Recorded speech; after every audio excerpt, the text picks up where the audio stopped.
Craig, how important is it for you to cross the border into South Africa with the Test Series win under your belt? Well, it's a good feeling.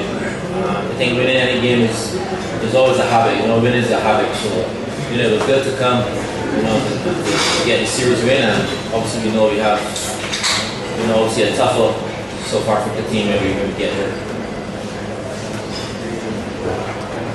Okay, my question goes to Blackish.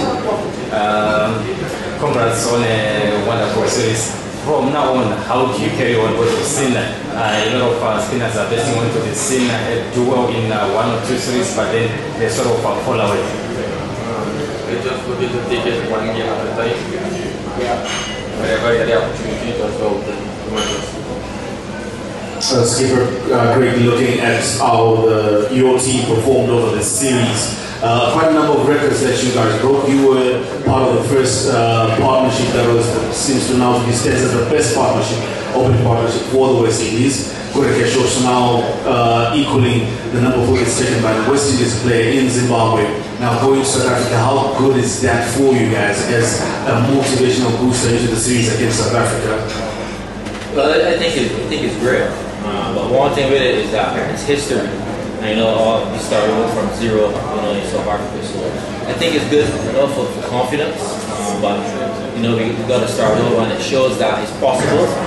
We just have to believe as a team and continue to work hard, and just don't take anything for granted.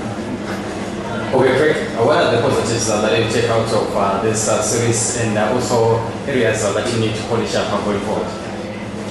I think firstly, obviously Motie, you know, really led the ball attack, you know, and the spinners, you know, from the front. So I think that's a big positive. I think how the fast bowlers bowl, you know, I thought that was amazing. And also some flat pitches, you know, they created a lot of pressure. So I think that was good, you know, going into South Africa. And you know, batting wise, you know, we got some decent scores. So I think all around, you know, we wanted the all-round performance coming here to Zimbabwe, and you know, it was good to see, you know, guys, you know, doing well. And you know, it's important obviously to continue, you know, this good form in South Africa. One of your senior frontline bowlers, Kemarosh, didn't get a run in these 2 Test matches, and then going on to the and then going on to the more quicker wickets of South Africa. And how effective do you hope that is going to be if you get a run? Kimar played the first Test match. Yes. But you know, I think all of our pacers, you know, will do well obviously in South Africa. So you know, we look forward to the guys, you know, getting over and you know, doing well. Well, Craig, you've had a wonderful time over here in Bulawayo, but now you'll be going on to slightly different conditions, pitches with a bit more pace and a bit more bounce. Your seamers wouldn't necessarily have bowled as much, obviously given the fact that Guttikesh bowls so beautifully. Do you feel secure in the knowledge that your seamers will still have enough match time under their belt? Because obviously it's going to be against a vastly different opposition with more superior batsmen. So is that something that concerns you, that your seamers didn't really have as many overs as perhaps they would have wanted, or are you pretty happy with the way things stand? Well, quite happy. I think we had a practice game here where, you know, some of the bowlers, you know, got us some overs as well. And we have a 3-day game in South Africa before the first Test. So, you know, I'm happy the bowlers are fresh. You know, so we got 2 days off to rest. And, you know, I think they're ready to go. So I'm quite confident that the guys will be ready, obviously, against, you know, a better, you know, batting attack, you know, to be fair. Craig, I'll come to this one looking at your batting side. Not many of your batters really got runs under their belt. It's just you, Chandrapal and Raymond that seem to be scoring runs in this series. Is that also even an area of concern for you going into South Africa? Well, I mean, Roston Chase obviously got some runs yesterday, and Jermaine Blackwell got some runs as well. So, you know, I think Joshua De Silva, you know, got a nice start yesterday. So, you know, very happy with the guys this tour.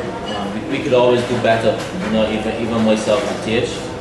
But as I said, we have a 3-day game in South Africa, which, you know, obviously we hope the weather is good. You know, I think the guys are ready to go. you know it's going to be a challenge, and you know we just gotta show some fight, and you know make that seniors pro. Alright, then just to sum up your test series with Zimbabwe, any notable players that gave you an area of concern from the Zimbabwean side in terms of how they played and applied themselves in the two test matches? Well, I think Zimbabwe, you know, played well.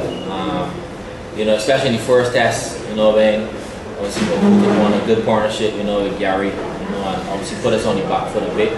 And the bowlers, you know, to be honest, they really bowl well. You know, even coming into this game, you know, and obviously one of the bowlers getting 5 wickets, like Spinner got 5 in it. I mean, they bowl well. Obviously, we scored some runs, which was good. But you know, I can see a big future, you know, with the Zimbabwe team. Obviously, it's a very young team, and you know, I think the more test cricket they play, the better. You know, because you only learn from playing. So it's always going to be hard if they, you know, not playing the next test till the end of the year and stuff. But there's a lot of talent here in Zimbabwe, and it's proven. These two spinners, you know, were the hardest bowling the ball balls, which is good.